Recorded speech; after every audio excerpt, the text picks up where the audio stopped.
Hello everyone, peace be upon you all. Welcome to the third stream where we read Concise Introduction to Linguistics by Routledge, or published by Routledge.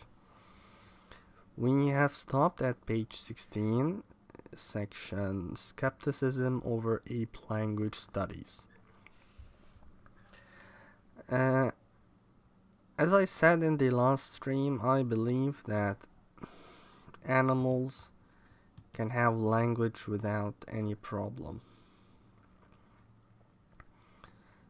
That is the Islamic view. Anyway, one early skeptic of the ape's ability to learn language is Noam Chomsky, a linguist who we will discuss in subsequent chapters. Although Chomsky has never done ape language research, he once said, "It is about as likely that an ape will prove to have a language ability as that there is an island somewhere with a species of flightless birds waiting for human beings to teach them to fly." Cognitive psychologist Steven Pinker agrees with Chomsky and says, "You can train animals to do all kinds of amazing things." In recent years, Chomsky has tempered somewhat his ideas about the uniqueness of human language as shown in box 1.1. However, the uniqueness of language to humans is still hotly debated. That would aid in disproving Chomsky's original contention. Terrace even named his chimpanzee Nim Chimpsky as a play on Noam Chomsky's name. However, after 44 months of working with Nim, Terrace became one of the strongest supporters of Chomsky's original idea that language is unique to humans. Here we will see why. For a communication system to be called language, it must have a lexicon and a grammar. Terrace is not convinced that the apes display the ability to learn grammar or the ability to use it.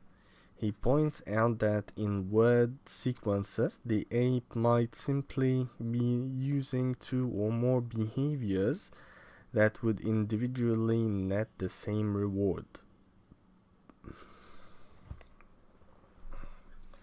What does this mean? I don't understand. He points out that in word sequences, the ape might simply be using two or more behaviors that would individually net the same reward. I don't understand, but whatever. For instance, when Wosho used the sequence more drink, Terrace believes that this did not display the ape's knowledge of more as a modifier of drink. Instead, the ape had learned through conditioning that either the word more or drink would be rewarded with food, a hug, a pat, or other positive reinforcement.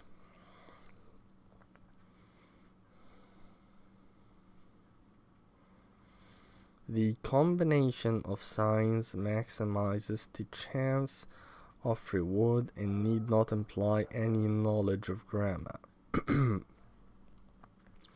If Terrace is correct, it also might mean that the ape did not recognize the ASL, or computer readout, as having... I forgot what is ASL. Did we mention that before?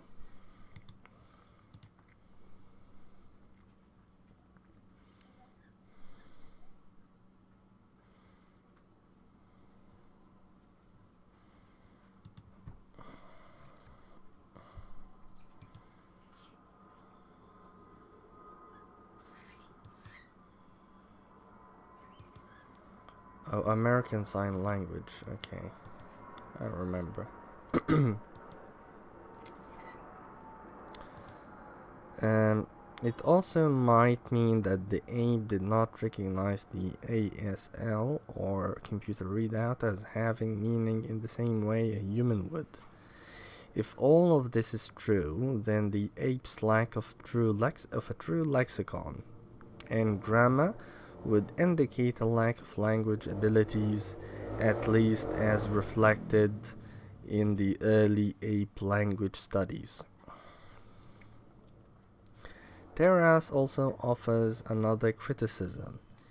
He believes that the ape researchers were giving the subjects subtle subconscious clues to the correct response. He noted this in his own research. When Terras studied videotapes of his assistants communicating with Nim, he discovered the subtle prompting. For instance, an assistant was holding a cat. She prompted a response from Nim which turned out to be me hug cat. At first this seems like a sentence. When individual frames of the videotape were examined, it was detected that the researcher was signing you when Nim was signing me. She was signing who when the chimpanzee was signing cat. Nim had learned to sign cat for who during drills. Could it be that Nim was simply responding with a conditioned response to the assistant's cues? If the chimpanzee were responding in a conditioned way, then the resulting utterance would not be a sentence in the human sense.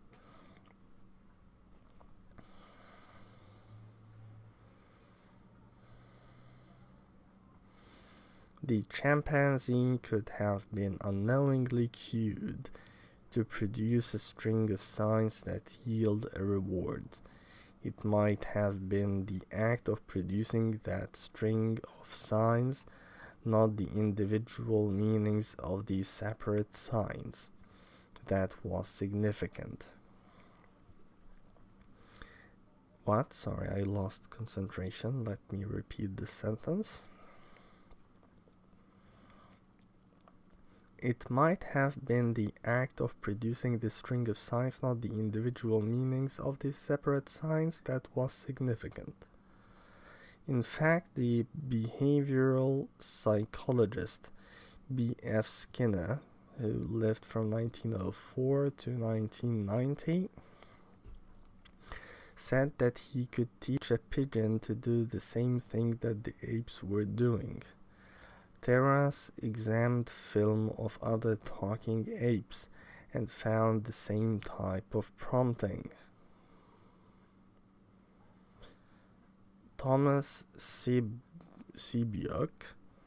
who lived from 1920 to 2001, and Lona John Unikar Sebiok discussed an even more subtle type of cueing. They believe that the clever Hans effect is at work in the ape language studies.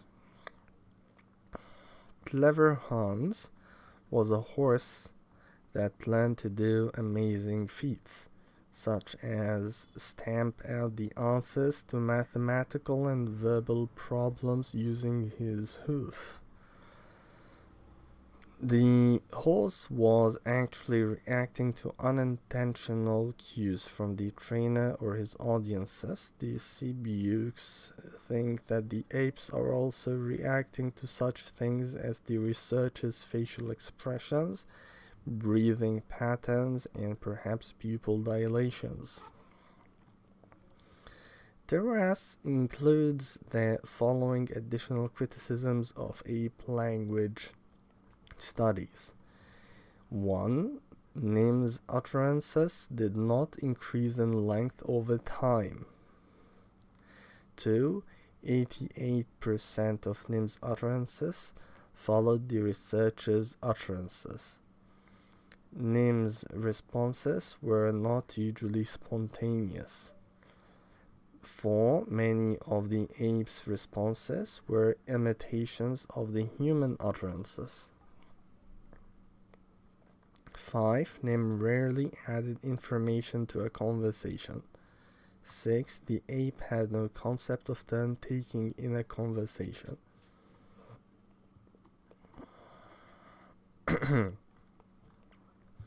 So, to Terrace, what Nim and the other apes was doing did not look like human language. This conclusion and that of Sebiox have outraged many of the pioneers in ape language research.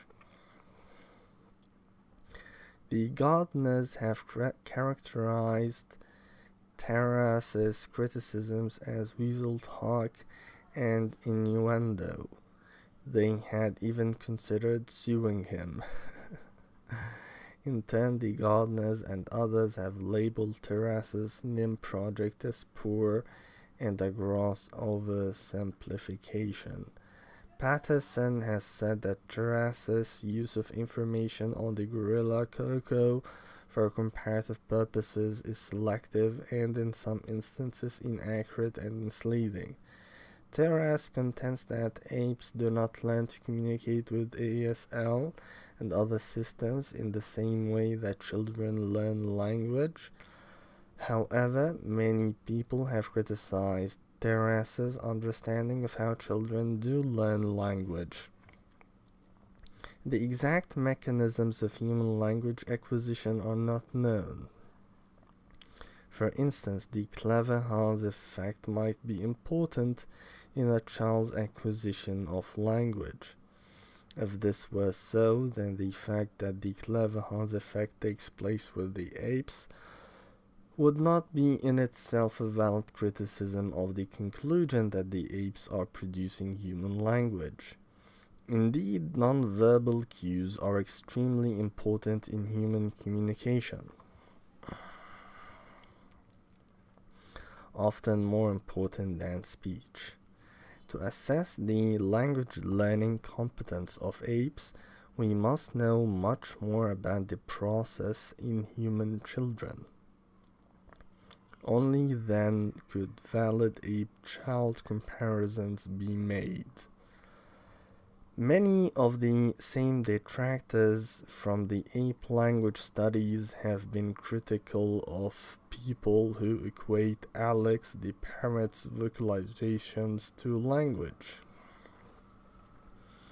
For instance, Herbert Terrace believes that Alex's responses were conditioned responses that only minimally involved anything close to thinking. Alex responded to some immediate external stimulus. Humans respond in that way too, but they also respond to constructs that only exist in the mind. This displacement was absent in Alex.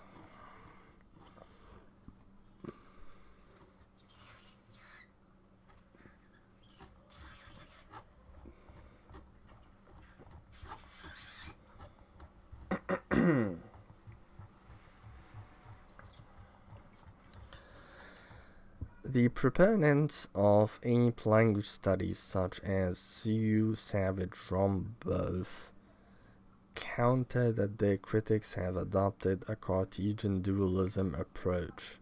The followers of the 17th century philosopher, mathematician, and scientist René Descartes, who lived from 1596 to 1650,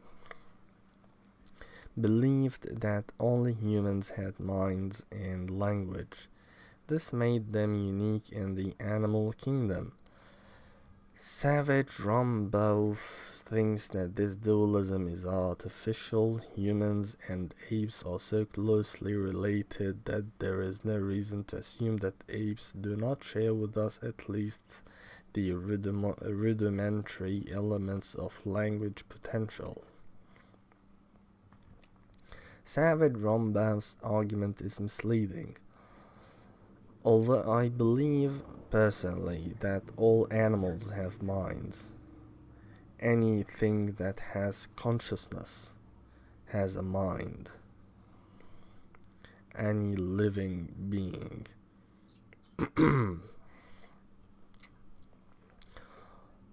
Okay. Although chimpanzees and bonobos are our closest relatives genetically, with other apes close behind, humans and apes split from a common ancestor sometime between 5 and 8 million years ago. The predominance of evidence seems to indicate that the human capacity for language-type communication does not go back beyond about 2.6 million years ago. This evidence is admittedly indirect. Our human ancestors began making stone tools 2.6 million years ago. Starting at this point, we see in the fossil and archaeological record an increase in technological sophistication and an accompanying increase in brain size. 1 second.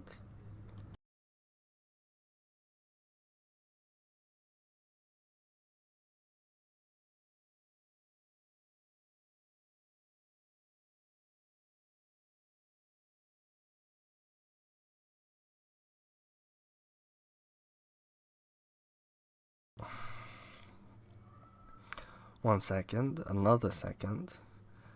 I'm here, don't worry, I'm here. I'm just searching for something that I don't remember the name of, which I don't remember. Okay. It was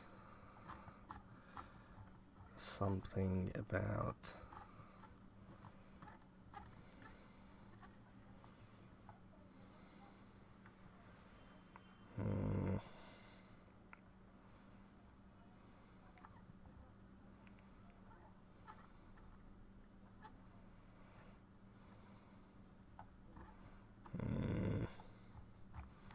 I'm still here, don't worry. I'm searching for something that is important.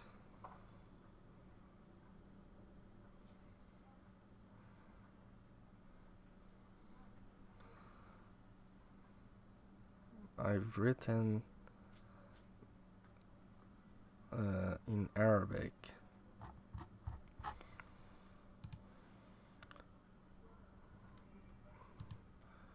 I can't find it. Google Docs. I believe I've written it in Google Docs.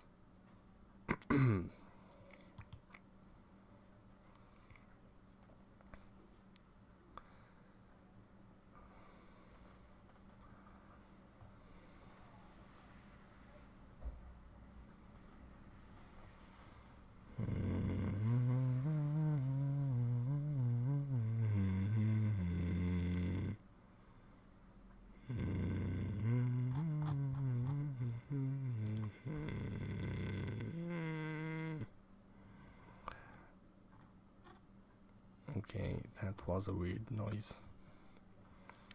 That was not what I wanted to do.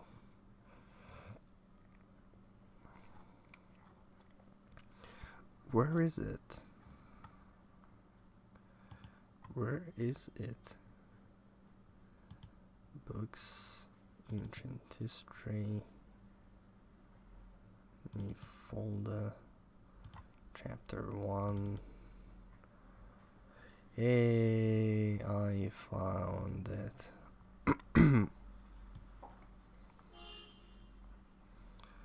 Let me translate it. It's a large paragraph on a book, a footnote in reality. Okay, you can see now.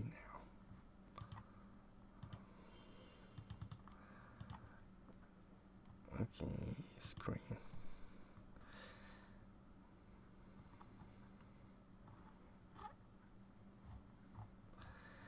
At the beginning of this chapter,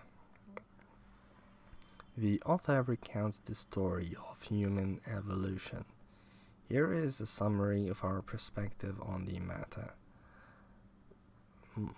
Our perspective referring to the perspective of the translators, me and someone else. First, we do not deny the evolution of terrestrial organisms. Here I make a distinction between terrestrial organisms and heavenly organisms. We don't know whether angels evolved or not. And we believe that evolution is God's law in creating living things, just as rain is God's law in growing plants. However, we exclude our master Adam, peace be upon him, and his descendants from this evolutionary process. The creation of Adam was a supernatural event that contradicted the divine law or custom. Adam did not evolve from a previous species, but God created him directly from dust without the mediation of parents. Second, biologists divide organisms into domains, kingdoms, phyla, classes, orders, families, genera, and species. The basis of ancient classification was similarity. In other words, humans were considered animals because they resembled animals, unlike plants. However, the basis of modern classification is evolutionary relationships. When modern people say that humans are animals, they mean that we have a close common ancestor with all other animals. On this modern basis, given that humans do not in fact have a common ancestor with terrestrial organisms, they are completely outside the classification. However, we permit the classification of humans within these biological divisions on the basis of ancient similarity as not similarity. On the ancient basis, which is similarity, as an exception for practical and medical reasons. Third, most biologists consider humans to be the sapiens species, belonging to the genus Homo, the tribe Hominins, the family Hominidae, and the family Hominidae. I'm not sure whether the translation is accurate or not. In their view, there are different types of humans, and we are the Homo sapiens. Other species belonging to the genus Homo include Homo neanderthalensis and Homo habilis. Homo sapiens are also called early modern or or anatomically modern humans. Scholars have differed over its identity, time, and place of emergence. Until now, in the middle of the 15th century AH, most scholars believe that Homo sapiens appeared approximately 350,000 years ago, while a few others believe that Homo sapiens appeared approximately 1 million years ago. They say that it appeared in Africa, most likely in the Horn of Africa. In any case, these Homo sapiens were anatomically similar to us in most respects. But from their skulls, it appears that their brain capacity may have been somewhat smaller than ours at the time of their emergence.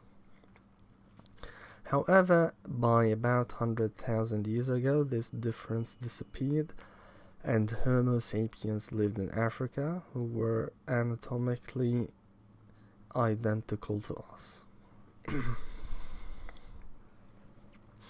However, Homo sapiens and modern humans differ in their degree of intelligence. Complex artistic artifacts did not appear until 50,000 years ago, despite Homo sapiens appearing at least 350,000 years ago. This transition from Homo sapiens to modern humans is called behavioral modernity, as anatomically modern humans also became behaviorally modern. There is abundant evidence for this transition, most notably the rapid and sudden spread of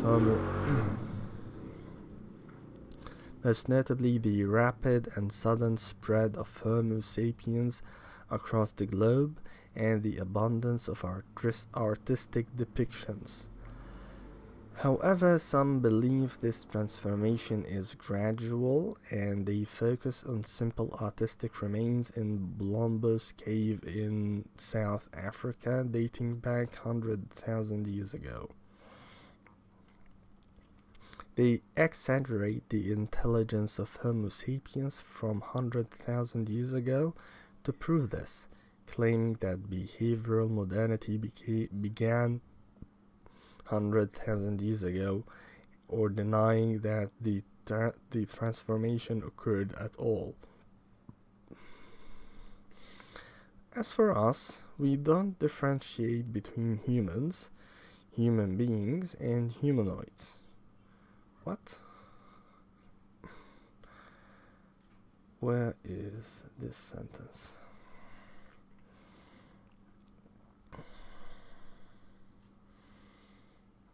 أما نحن فلا نفرق بين الإنسان والبشري والآدمي. No, I said something different in Arabic. As for us, where is it? As for us, we don't differentiate between humans and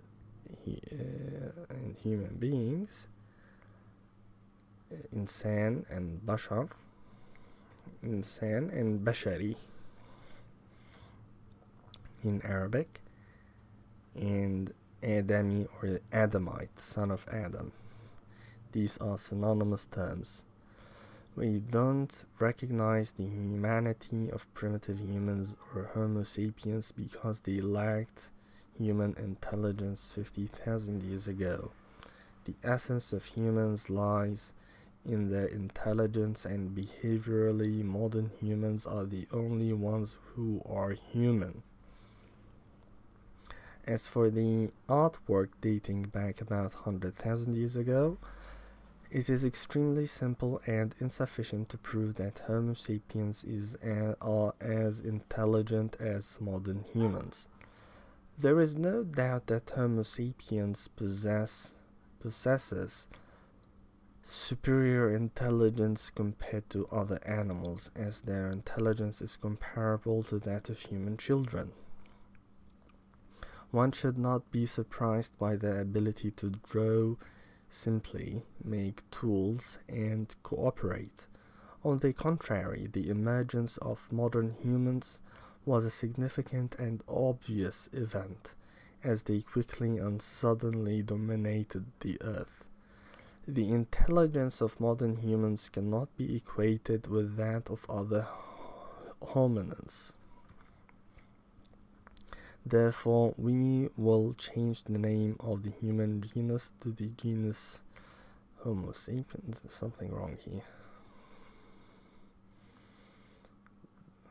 وبالتالي سنغير اسم جنس البشر لجنس البشريات إلى بشراتيات. Therefore, we'll change the name of the human genus Homo, the Homo genus.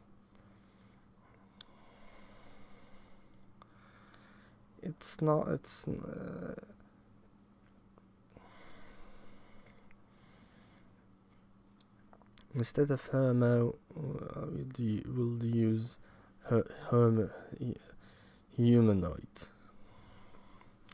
We will change the name of the human genus Homo genus, of the genus Homo, to the genus humanoids, and we will call human Neanderthal as Homo Neanderthal as humanoid Neanderthal, and the Homo sapien as the humanoid sapien, and so on. We will consider humans who appeared 50,000 years ago to be an independent species called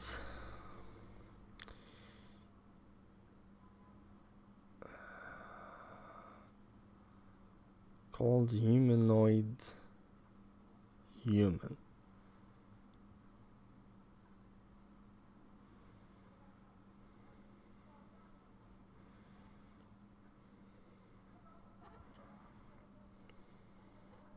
In other words, we do not consider behaviorally modern humans to be rational, to be Homo sapiens, nor do we consider rational Homo sapiens to be humans.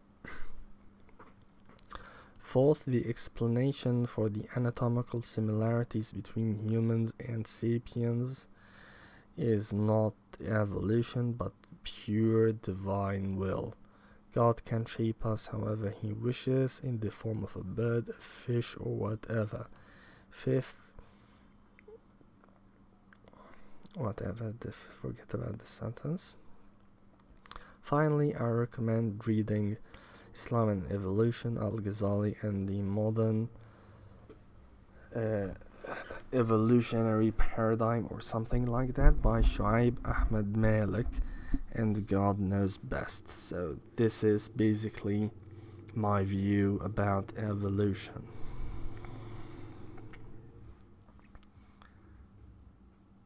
That was a long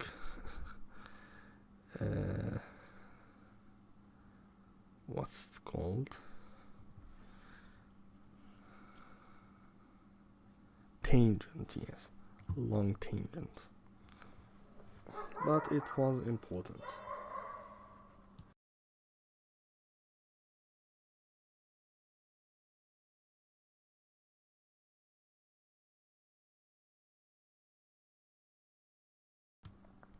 And I believe human language also developed with humans. It started with humanity.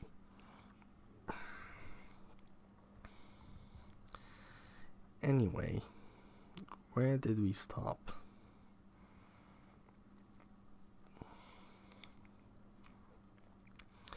By about 2 million years ago, in a hominin species called Homo habilis, endocrinial the casts of the inside of the brain case show the impression of Broca's area of the brain.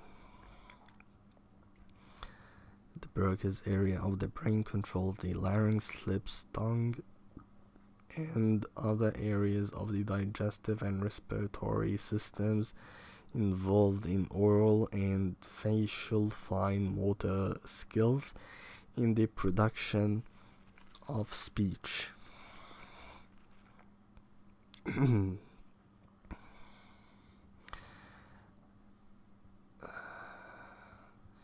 In addition to the brain, the act of speaking is made possible by elements of the digestive and respiratory systems.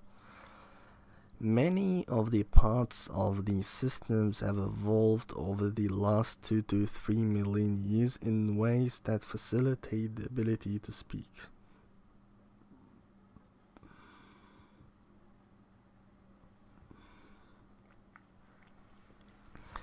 Broca's area of the brain controls the larynx, lips, tongue, and other areas of the digestive and respiratory systems involved with oral, facial, and facial fine motor skills in the production of speech.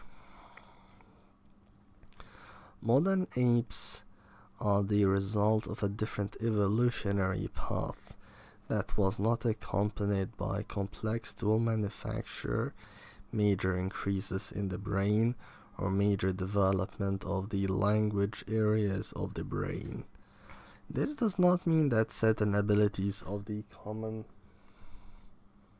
1 second.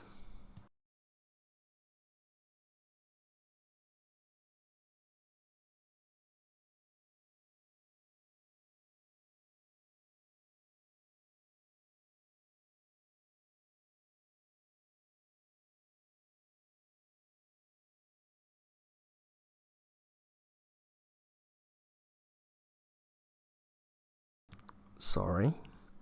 Let's continue.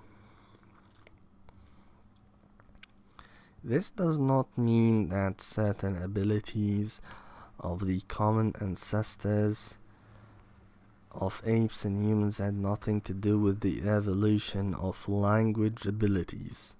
Some of these traits and mutations, changes to the FOXP2 gene, might have acted as a catalyst to language evolution in the hominin line and to non-language gestural abilities in the ape line.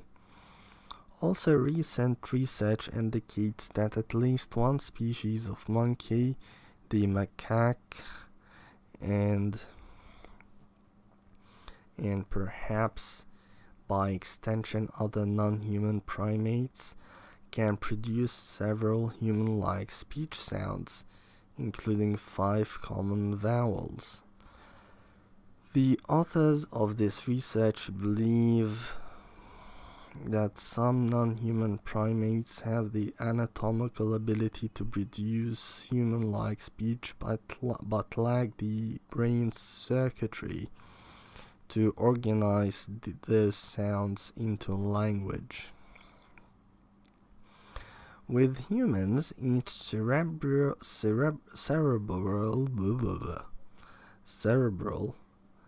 hemisphere is specialized for different functions. Language is not exclusively a left brain function, but many of the major areas of the brain associated with the language are on the left side. Let me start this document. They include Broca's area and Wernicke's area of the brain. Wernicke's area of the brain is one of the areas that is involved with the comprehension of speech and the selection of lexical items. Broca's area is primarily involved with speech production.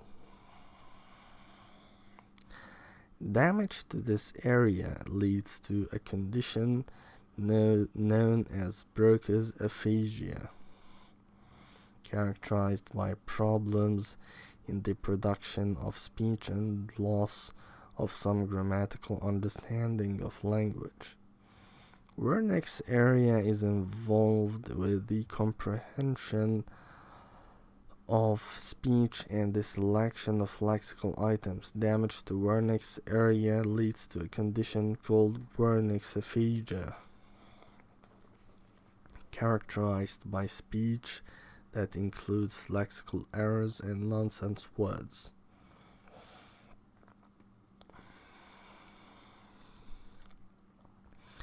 The speech of aphasic individuals does not have understandable meaning or syntax. Chimpanzees, bonobos, and gorillas show development in an area of the brain where Broca's area resides in humans. Chimpanzees show development in an area of the brain that in humans is Wernicke's area.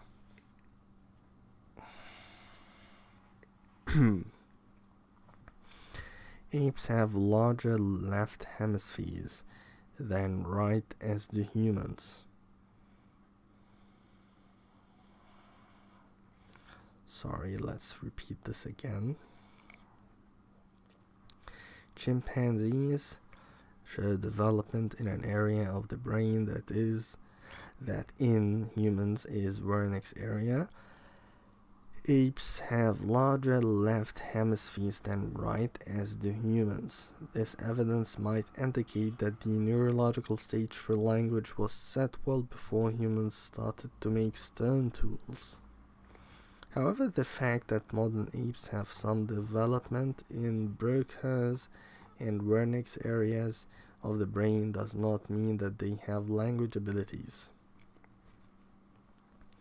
Claudio Cantalupo and William D. Hopkins believe that the development in these areas is in the ape evolutionary line might have to do with the production of gestures accompanied by vocalization. Theory of mind. Another contrast between human and non-human communication involves the concept of the theory of mind, the ability to characterize and predict the mental states of others. Humans, perhaps from a time before they can even speak, show a desire to share what they have on their minds. Certainly, 5-year-old children constantly inform their parents or anyone else who will listen about what they want and what interests them. They might make predictions about people's emotional states and ask people if they are happy or sad based on something said or on tone of voice, facial expression, or other nonverbal behavior. Similarly, adults are always making assumptions about what other people believe or know, including what other people think about them. Much of this is not expressed openly but exists as internal dialogue, mind chatter. In fact, long ago sociologists and psychologists concluded that our personalities are in large part constructed on the basis of reacting and altering our behavior based on perceptions of what others think of us. Sociologist Charles Horton Cooley, who lived from 1864 to 1929, called this phenomenon the looking glass self. This is the human characteristic of building a concept of self through interpreting the perceptions we believe. The human characteristic. What phenomenon? The construction of ourself by reacting to others. This is the human characteristic of building concept of self through interpreting the perceptions we believe that others have of us and their behavioral reactions toward us. This is made possible by the theory of mind.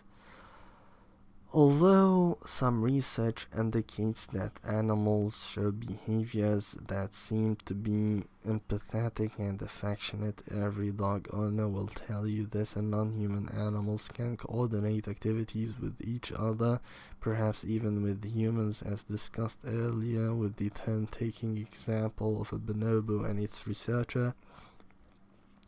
It is not clear what motivates such behaviors and activities. They could be strictly the result of innate or conditional behavior.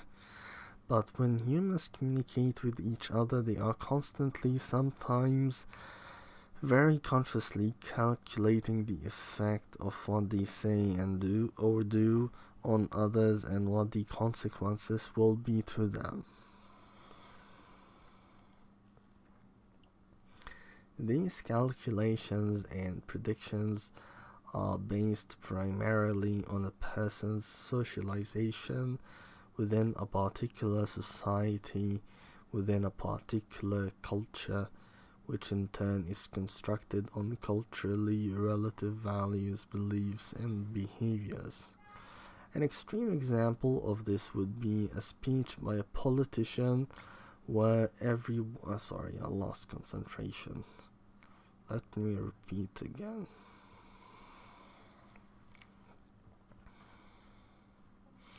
These calculations and predictions are based primarily on a person's socialization within a particular society, within a particular culture, which in turn is constructed on culturally relative values, beliefs, and behaviors. An extreme example of this would be a speech by a politician where every word and phrase is evaluated for its effect on the target audience. The ability to calculate, not always accurately, the thoughts of others is a major trait of human cognition and communication. It appears to be absent or highly limited in other animals. However, in non-humans it is difficult to test for the existence of a theory of mind or other cognitive abilities such as categorizing objects according to learned rules. The jury is still out. If true language abilities are in part a result of the evolution of bipedalism, the great apes are quadrupeds when on the ground, then language in the narrow sense may indeed be a uniquely human potential that evolved long after the hominin ape line split off from a common ancestor. But if Wosho, Koko, Kanzi, and other apes are really displaying some degree of linguistic competence or linguistic performance, then language, at least in the broadest sense of that concept, might no longer be qualitatively considered the exclusive domain of humans.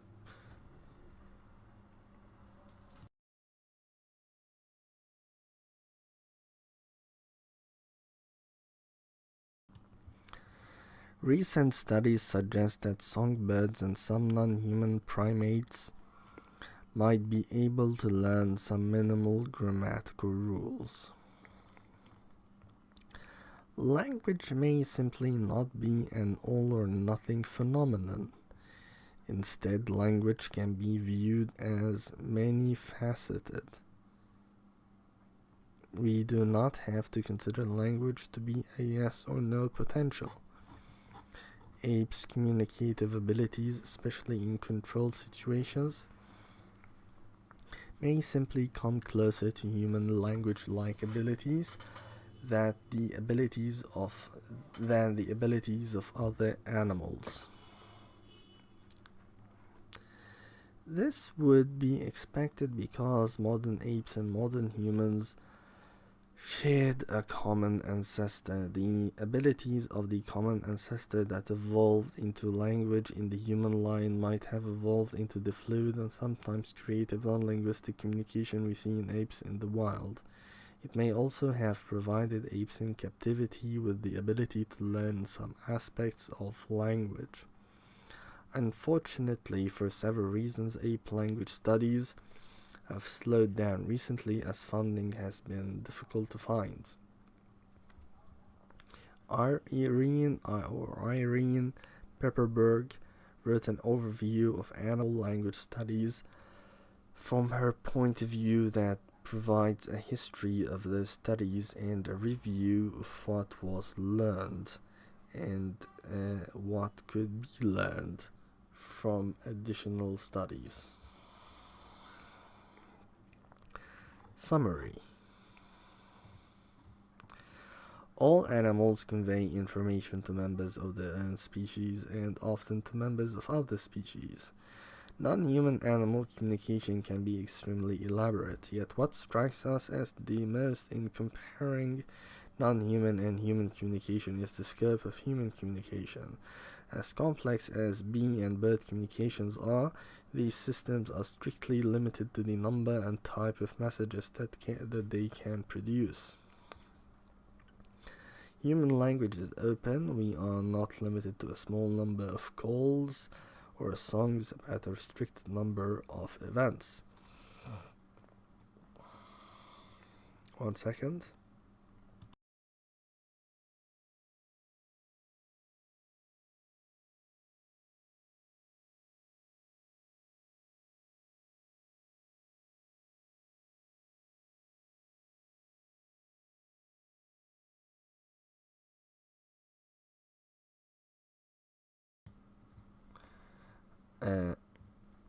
Non-human communication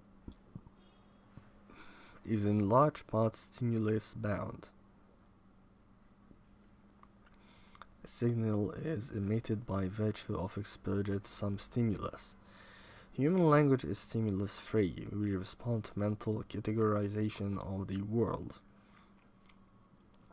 The only factor limiting what we can communicate about is the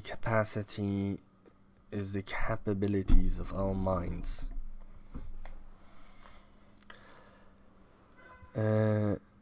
Although the external environment may be the basis for some of these categorizations, different humans will develop their own reality based on their cultural values and knowledge. There is basically only one way to behave as an American white-crowned sparrow because all such birds are genetically programmed to react similarly to the same stimulus. There are billions of ways to be human. Generally, we are not genetically programmed to react in highly specific ways to specific stimuli. Can our closest relatives in the animal kingdom, the apes, learn language? Some researchers are convinced that they can, that Washoe, Koko, and other apes have learned language and used various non-oral systems to display their linguistic competence. Others say that this conclusion is unjustified. They believe that the research designs and conclusions of the ape language researchers are not valid. Some of the detractors conclude that the apes are just displaying sophisticated conditioned behavior that outwardly looks like language but is not. Others who previously dismissed the work of the ape language researchers now concede that apes and other animals may be able to learn to communicate using some of the features of language. Language may... 1 second.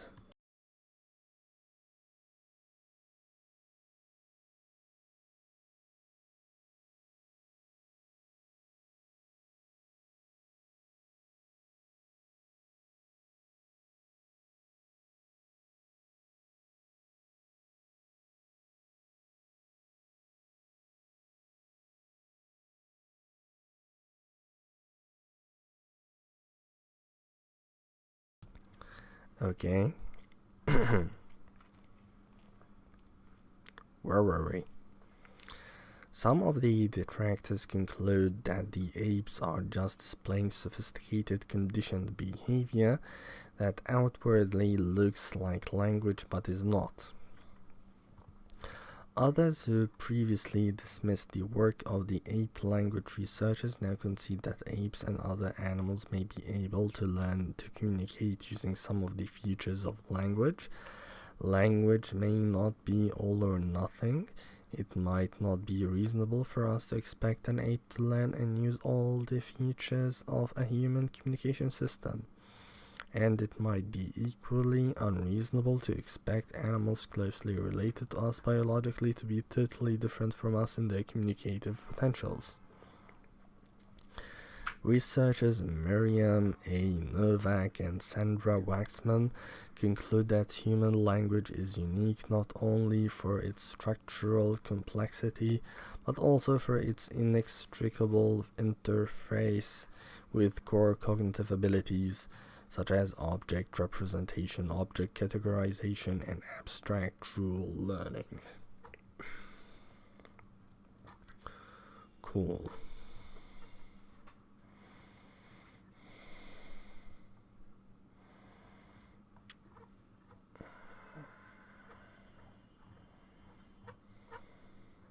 Review of the terms and concept in nature of communication. Communication is what? The consequence of a communication is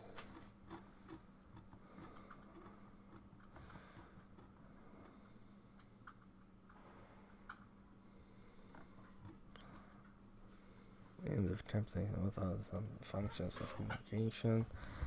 What elements of communicative systems have in common? Should I bother to answer these questions?